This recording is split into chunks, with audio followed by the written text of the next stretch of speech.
Hi friends, hello అందరికీ నమస్కారం. ఎలా ఉన్నారు? బాగున్నారా? ఏంటా ఈ వీడియోని చూస్తున్నారా? ఏం లేదండి, ఈరోజు ఎందుకో చికెన్ పులావ్ అయితే తినాలనిపించింది. ఈ దమ్ బిర్యానీలు ఇవంతా ఒకప్పుడు లేవండి. ఎక్కువ ఎప్పుడైనా అసలు బిర్యానీ అంటే రంజాన్కి ముస్లిం ఫ్రెండ్ ఇవ్వాలి, పాయసం తినాలంటే సంక్రాంతి రావాలి, అలా ఉండేదన్నమాట.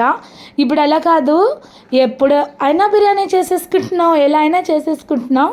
కానీ ఆ కమ్మదనం ఇప్పటికి రాదు కదా. నేను చెప్పాను కదండి నా ప్రీవియస్ వీడియోలో పప్పాకుతో ఆకుకూర పప్పు చేశానని. కానీ నా చిన్నప్పట్లో మా అవ్వ పప్పాకు నేర్కొని వచ్చి కమ్మగా పప్పు ఉడకబెట్టేసి వడ్డిచ్చేది కూర. ఆ కమ్మదనం నేను చేస్తే రాలేదు. ప్రతి వస్తువు కమ్మదనం తగ్గిపోతుంది, మరి ఎందుకో తెలియట్లేదు. కానీ ఈరోజు అయితే చికెన్ పులావ్ అయితే ట్రై చేశాను, చాలా టేస్ట్గా అనిపించింది. అన్ని మసాలాలు తగ్గించి చాలా పర్ఫెక్ట్గా వచ్చింది. ఫుల్ వీడియో మన యూట్యూబ్ ఛానల్లో ఉంది, చూడండి. నచ్చితే లైక్ కొట్టి సబ్స్క్రైబ్ చేయండి.